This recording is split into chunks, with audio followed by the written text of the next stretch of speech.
Good morning students, welcome back to the new session of learning. In accountancy, today we are going to start new chapter, that is chapter number 3, and its name is goodwill. Okay, so let's start our discussion. Okay, if I will ask you what is assets, you will tell. If I will ask you what are the types of assets is divided into two types. First is tangible assets, and second is intangible assets. If I will ask you what you understand by tangible assets, you will tell कि tangible assets are those assets which have physical existence, which we can see, feel or touch. Okay, but when I will ask you what is intangible assets, you will say it doesn't have any physical existence, we cannot feel, see or touch the assets. If I will ask you the example of intangible assets, you will say goodwill. Okay, so I would like to just explain that कि goodwill is a intangible assets, and today we are going to start the chapter name called goodwill. Okay, तो goodwill का अगर हम other name देखें कि कौन कौन सा दूसरे नाम है गुडविल के, तो हम लोग क्या बोलेंगे? Good name, reputation, brand value. Okay, अगर मुझे हमें गुडविल को डिफाइन करना हो तो हम लोग कैसे करेंगे? Goodwill can be defined as attractive force which retain old customer. Goodwill क्या है? गुडविल एक अट्रैक्टिव फोर्स है. ओके, जो क्या करती है? अपने ओल्ड कस्टमर को रिटेन करती है. मतलब इससे जो ओल्ड कस्टमर होते हैं वापस फर्म के पास ही आते हैं और उन्हीं से आगे का परचेज करते हैं.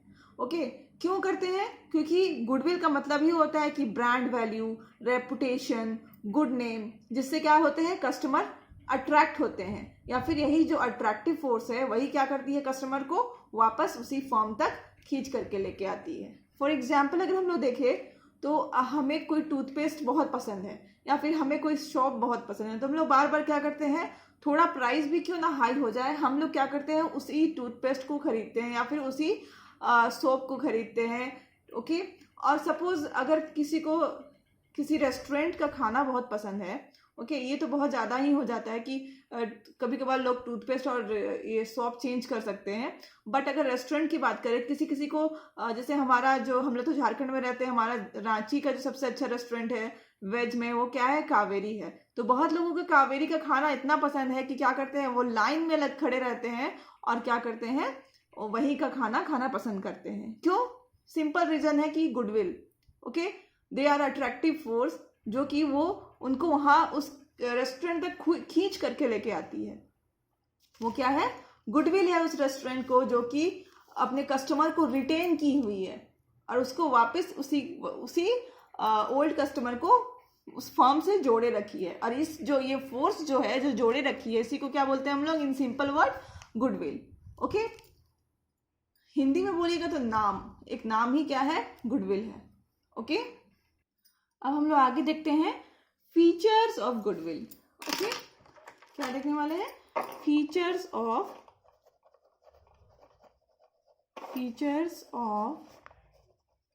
Goodwill. I am writing the features one by one and we will start discussion after it. Okay, first is goodwill is an intangible assets.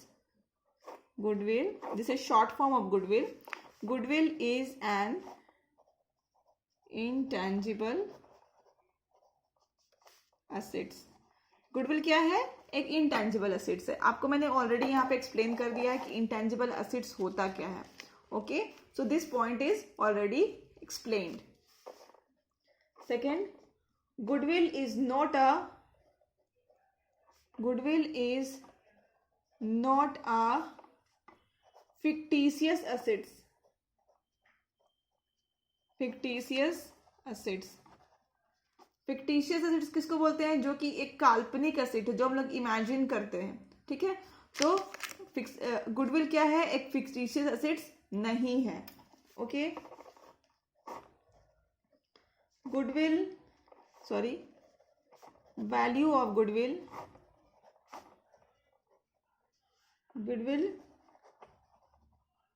Depends upon subjective judgment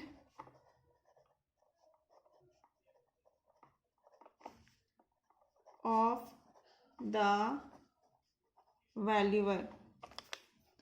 okay, इसका मतलब होता है value of goodwill depends upon subjective judgment of the valuer. इसका मतलब होता है कि suppose मैं एक ब्रांड का नाम ले लूँ, एग्जाम्पल में कौन सा, कोलगेट का. Okay, Colgate is a popular brand in toothpaste, Colgate. Suppose मैं आपसे पूछूं कि इसका ब्रांड वैल्यू क्या कितना होगा, मतलब इसको अगर हम लोग खरीदने जाएंगे तो हमें क्या होगा, इसका गुडविल पे करना पड़ेगा, तो वो उसको बोलते हैं हम लोग ब्रांड वैल्यू. ओके, तो हम लोग अगर बात करें इसकी ब्रांड वैल्यू कितनी होगी, क्योंकि तो मैं एक अज्यूम कर रही हूँ एक फिगर. ओके, मान लो मैं बोल रही हूँ उसमें 1300 करोड़ होगा. ओके, मैंने क्या अज्यूम किया, 1300 करोड़ होगा. ये मैंने अज्यूम किया है, ठीक है. सपोज मिस्टर एक्स भी एक बायर है और वो आते हैं और वो क्या अज्यूम करते हैं कि 200 करोड़ वो गुडविल कंपनी को परचेज करने के लिए दे सकते हैं, ठीक है. फिर मान लो मिस्टर वाई आते हैं, वो क्या बोलते हैं, मैं इस कोलगेट कंपनी के गुडविल को परचेज करने के लिए 300 करोड़ दे सकता हूँ. इसी तरह से अलग अलग बायर्स आएंगे और अलग अलग गुडविल का वैल्यू कैलकुलेट करेंगे. ओके, तो वही ये पॉइंट वही एक्सप्लेन करने की कोशिश कर रहा है कि value of goodwill depends upon subjective judgment of the valuer. मतलब गुडविल का जो वैल्यू है वो किस पर डिपेंड करता है, subjective value judgment of the valuer. मतलब जो खरीदने वाला है या तो जो गुडविल को इवेलुएट करने वाला है उसके जजमेंट पे डिपेंड करता है कि गुडविल का वैल्यू आज कितना होगा. ओके, तो इसी तरह से हम लोग देखते हैं कि they are two types of goodwill. Types of goodwill. Okay, there are two types of goodwill. Okay, first is purchased goodwill. Purchased goodwill, this is number one, and number two is self generated goodwill. Self generated goodwill, or you can say non purchased goodwill.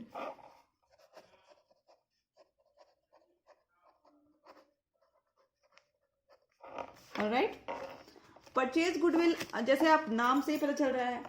Okay, तो हम लोग इसको क्या लिख सकते हैं, what you understand by purchase goodwill. नाम से पता चल रहा है कि आप क्या कर रहे हो, किसी बिजनेस को परचेज कर रहे हो. तो यहाँ पे आप जो अमाउंट पे कर रहे हो किसी बिजनेस मैन को, इसीलिए इसको क्या बोलते हैं, परचेज गुडविल.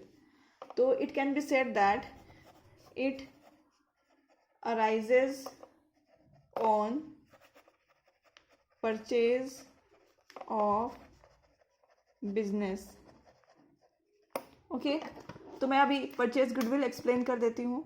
ठीक है, परचेज गुडविल कब पे करना होता है, जब हम लोग कोई बिजनेस को परचेज करते हैं. फॉर एग्जाम्पल रामू है. ओके, रामू है, एक लड़का है जिसके फादर बहुत क्या है, रिच हैं. तो उसने कहा कि मैं father I want to purchase this Colgate company. Okay, तो कैन यू गिव 1300 करोड़. उसके पापा क्या करते हैं कि दे देते हैं, हाँ लो बेटा रख लो 1300 करोड़. ठीक है, अब ये जाता है कोलगेट कंपनी के पास और बोलता है कि ये 1300 करोड़ रख लीजिए और अपना गुडविल मुझे दे दीजिए. ओके, अब फिर जब कोलगेट का नाम कौन यूज करेगा, mister Ramu. Okay, this is called purchase goodwill. अभी ये अपने फादर के बजाय बैंक भी जा सकता है, बैंक से भी लोन ले सकता है. ऑल राइट, तो हम लोग सबसे पहले परचेज गुडविल के बारे में थोड़ी देर बाद जानेंगे. पहले हम लोग ये देख लेते हैं सेल्फ जनरेटेड गुडविल क्या होता है. This goodwill is not purchased. ये गुडविल खरीदा नहीं जाता. rather it is created by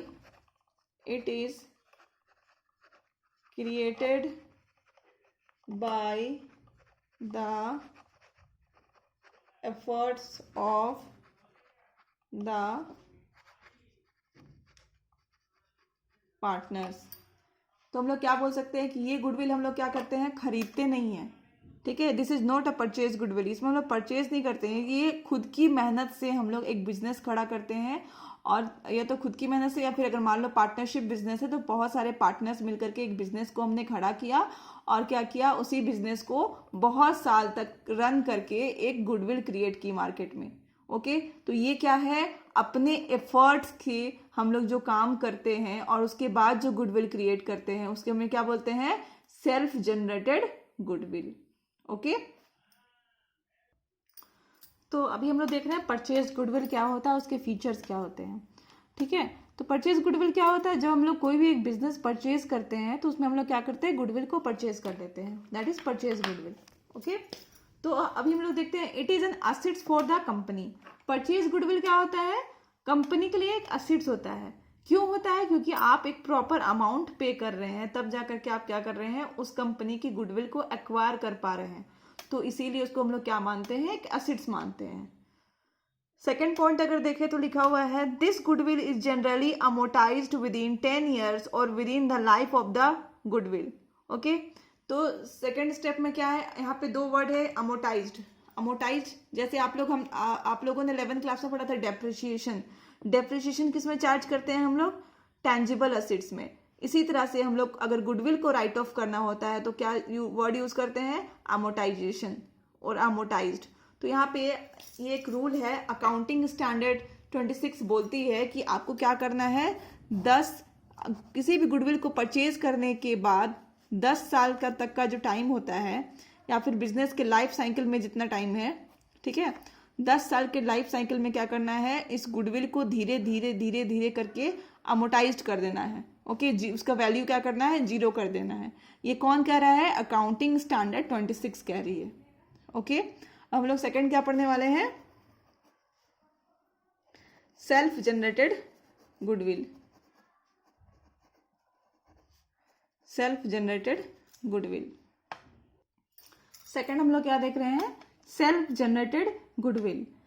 यहां लिखा है, this goodwill is not recorded as an assets in the books. ये गुडविल क्या है, हम लोग रिकॉर्ड नहीं करते हैं अपने बुक्स ऑफ अकाउंट्स में कि ये एक एसेट्स है। ये कौन कह रहा है, अकाउंटिंग स्टैंडर्ड 26। अभी इसका रीजन क्या है, क्योंकि ये सेल्फ जनरेटेड गुडविल है, मतलब हम लोग एक मेहनत करके, काफी सालों की मेहनत करके हम लोग क्या करते हैं कि एक गुडविल जनरेट करते हैं। ठीक है, और आपको पता है कि मेहनत जो है उसका कोई भी आप मूल्य नहीं निकाल सकते, कोई वैल्यू नहीं कर सकते, किसी की भी मेहनत की कोई वैल्यू नहीं होती है। ओके, तो इसीलिए हम लोग क्या करते हैं, इस सेल्फ जनरेटेड गुडविल को, क्योंकि ये हमारा मेहनत से जनरेट किया हुआ गुडविल है, हम लोग इसको क्या करते हैं, बुक्स ऑफ अकाउंट्स में नहीं लिखते हैं कि ये गुडविल हमारा असेट्स है। और ये कौन कह रहा है, accounting standard 26। Okay, our next point of discussion is need for valuation of goodwill. मतलब हमें गुडविल को वैल्यूएशन करने की, मतलब वैल्यू निकालने की जरूरत क्यों पड़ी। ठीक है, इस पे हम लोग क्या करेंगे, डिस्कशन करेंगे। ओके, तो पहला पॉइंट क्या है, change in profit sharing ratio among partner. Change in profit sharing ratio among partners. देखिए, एक फर्म है जिसमें 3 पार्टनर हैं, तीनों का प्रॉफिट शेयरिंग है 4:3:2।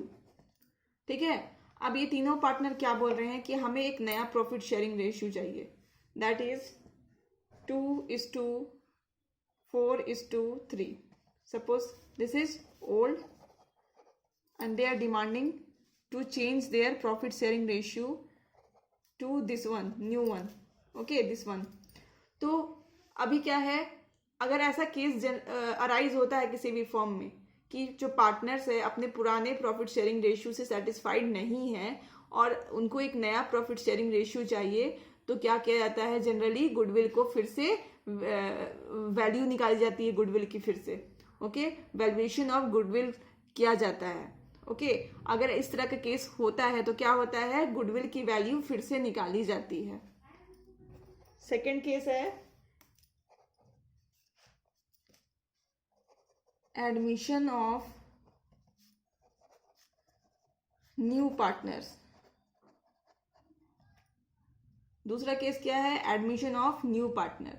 मतलब अगर हम फर्म में मान लो A B and C 3 partner हैं और डी भी क्या करना चाहता है, फर्म में एडमिट होना चाहता है, न्यू पार्टनर बनना चाहता है, तो हम क्या करेंगे इस केस में, फिर से गुडविल का वैल्यूएशन करेंगे।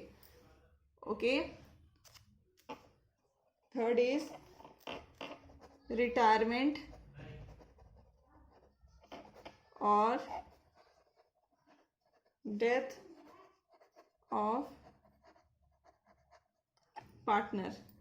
थर्ड इज रिटायरमेंट और डेथ ऑफ द पार्टनर। अगर किसी पार्टनर रिटायर होना चाहता है या फिर किसी पार्टनर की सडन डेथ हो जाती है तो भी क्या होता है, फिर से गुडविल की वैल्यूएशन होती है। Fourth is when firm is sold to another firm. ऐसी कुछ इमरजेंसी आ जाती है, ऐसा कुछ केस हो जाता है कि जब हम लोग फर्म को क्या करते हैं, बेचने की नौबत आ जाती है, फर्म को हम लोग क्या करते हैं, सेल करते हैं, तो भी क्या होता है, वैल्यूएशन ऑफ गुडविल की नौबत आ जाती है। Fifth is when two firm amalgamate. Amalgamate मतलब होता है कि when two forms amalgate, आपने ईटीपी में पढ़ा था amalgamation, ओके, तो वही है amalgate। इसमें टू फॉर्म क्या हो जाते हैं, सिंपल लैंग्वेज में मर्ज करते हैं। ओके, फॉर्म ए प्लस फॉर्म बी जो है वो क्या करते हैं, एक फॉर्म बन जाते हैं मर्ज होकर के। तो इस केस में भी क्या होता है, गुडविल के वैल्यूएशन की जरूरत पड़ती है। Six point is when firm is converted into company. अगर हम लोग पार्टनरशिप फर्म को कंटिन्यू नहीं कर करके उसमें क्या करते हैं, एक कंपनी बनाने की कोशिश करते हैं, तो भी क्या होता है, गुडविल की वैल्यूएशन की जरूरत पड़ती है। There is a need for valuation of goodwill. So there is need for valuation में गुडविल में हम इतने ही पॉइंट देखते हैं। आगे हम देखेंगे factors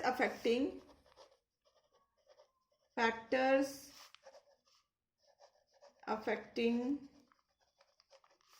value of goodwill।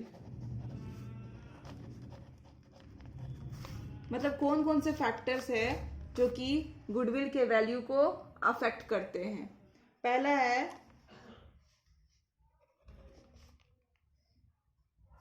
Efficient management.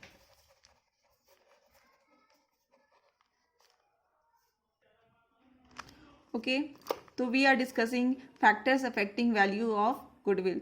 First is efficient management.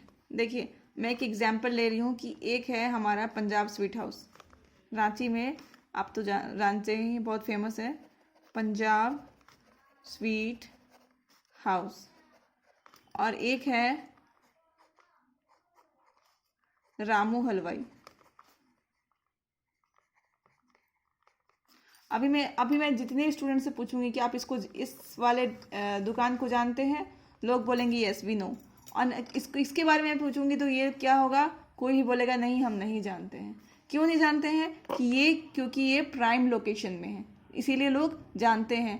ये प्राइम लोकेशन में नहीं है, इसलिए लोग इसको नहीं जानते हैं। तो factors affecting value of goodwill में पहला इफिशिएंट मैनेजमेंट। ओके, जितना अच्छा मैनेजमेंट होगा किसी भी फर्म का, उतना ज़्यादा उसका क्या होगा, गुडविल होगा। और जितना बुरा मैनेजमेंट होगा किसी भी फर्म का, उतना कम गुडविल क्या होगा, उसका होगा। पहला तो ये हो गया। दूसरा हो गया फेवरेबल लोकेशन।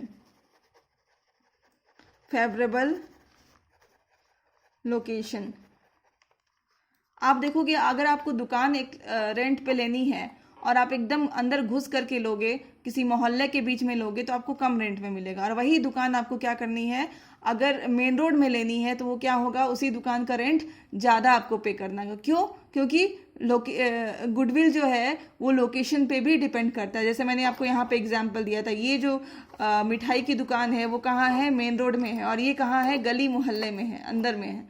इसीलिए इसको कोई नहीं जानते और इसको सारे लोग जानते हैं। तो this is what, favourable location. जितना अच्छा लोकेशन पे आपका बिजनेस होगा उतना ही आप ज़्यादा आपका गुडविल होगा। जितना कम अंदर के लोकेशन में आपका शॉप होगा उतने ही आपकी गुडविल क्या होगी, कम होगी। Longer establishment of business. Longer establishment of business में मान लो एक है ना, ये पंजाब स्वीट हाउस है, ये पूरे 20 साल से है, तो ये इसका गुडविल जो होगा बहुत ज़्यादा होगा, क्योंकि 20 साल में इतनी ज़्यादा कस्टमर्स बना चुकी है। और वही क्या करती है, गुडविल का मतलब ही क्या है, एक अट्रैक्टिव फोर्स है जो अपने पुराने कस्टमर को वापस लेकर के आती है। इन द सेम वे ये रामू हलवाई को मान लो सपोज 5 ईयर्स हुआ होगा अभी बिजनेस खोले हुए, तो इसका क्या होगा, कंसिक्वेंटली इसके कस्टमर्स कम होंगे और इसके ज़्यादा होंगे, तो इसका गुडविल ज़्यादा होगा और इसका क्या होगा, कम होगा।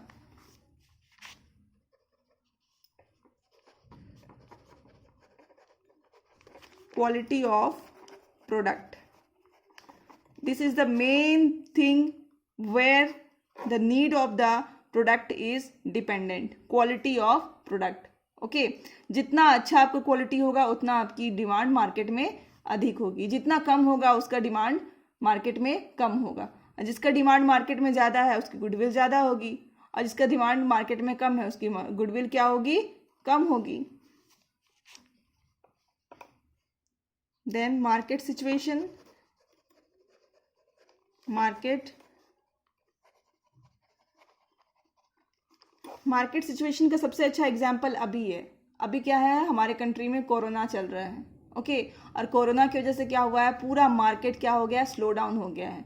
अभी अगर कोई पंजाब स्वीट हाउस को भी बेचना चाहे तो कोई भी खरीदार नहीं मिलेगा, और मिलेगा भी तो क्या होगा, इसका वैल्यूएशन काफ़ी कम हो जाएगा, ओके।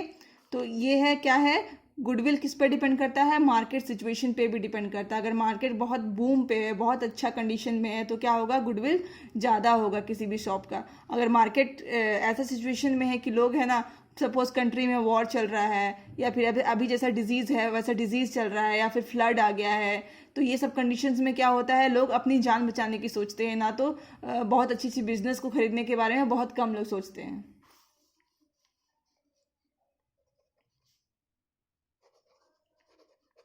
एडवांटेज ऑफ पेटेंट्स, मान लो जैसे कोई अपना अगर ब्रांड नेम क्रिएट कर लेता है, उसके बाद क्या हो जाता है, उसको वो पेटेंट करा सकता है, ठीक है। और वो पेटेंट क्या होता है, उसके लिए आगे गुडविल क्रिएट करने में काफ़ी मदद करती है।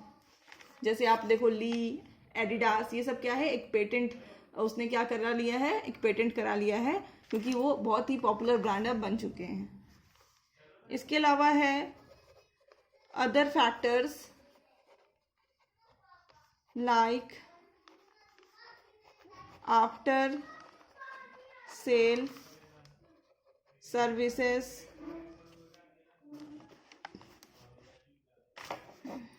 good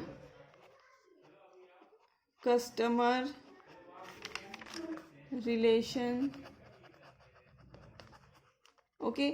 अभी देखिए, आप कोई भी प्रोडक्ट खरीदने जाते हो तो आप उसमें ज़रूर एक बार देखते हो कि उसमें क्या क्या सर्विसेज है, कितनी गारंटी है, वारंटी है, सेल के बाद क्या क्या सर्विसेज मिलेगा अगर आपको, आपका कस्ट क्या है, या फिर आपका जो भी प्रॉब्लम्स है उसको कस्टमर्स का जितने भी प्रॉब्लम्स होती है उसको कोई व्यू सुनेगा या नहीं सुनेगा, या फिर आप कांटेक्ट करोगे तो आपकी बात मानी जाएगी कि नहीं मानी जाएगी। ये सब सिचुएशन देखने के बाद ही क्या होता है, कोई भी प्रोडक्ट खरीदते हैं। सपोज आप फ्रिज खरीदने गए तो आप क्या देखोगे, सबसे पहले कि गारंटी कितनी है, इसमें वारंटी कितनी है, इसमें आफ्टर सेल सर्विसेज, मतलब अगर वो कोई भी पार्ट खराब हो जाता है या फिर तो क्या होगा, वो मैकेनिक भेज करके आपके घर में, आजकल क्या सिस्टम है, मैकेनिक भेजते हैं घर पे और क्या हो जाता है, उसको बना लिया जाता है। तो ये सब सर्विसेज है या नहीं है, और कस्टमर का रिलेशंस कैसे मेंटेन किया जा रहा है, कस्टमर की जितने भी प्रॉब्लम्स है उसको सुना जा रहा है कि नहीं सुना जा रहा है, ये सब आप व्यू करने के बाद क्या करते हैं कि कोई भी प्रोडक्ट खरीदते हैं, ओके। तो ये सारे पॉइंट्स थे, और आपको ये पॉइंट जो है एक बार एग्जाम में आया हुआ है कि उसमें एग्जाम में लिखा हुआ था कि ये जो पहला 3 पॉइंट्स है उसको छोड़ करके बाकी के कोई भी 3 पॉइंट्स को आप एक्सप्लेन करें। तो जनरली बच्चे क्या करते हैं, स्टार्टिंग के 1-2-3 पॉइंट्स पढ़ के चले जाते हैं और वो फंस जाते हैं. तो you have to read it properly and make notes accordingly with the help of book. Okay, so I am ending this video here only. In the next video we will see valuation of goodwill. Till then, keep learning, stay safe. Thank you.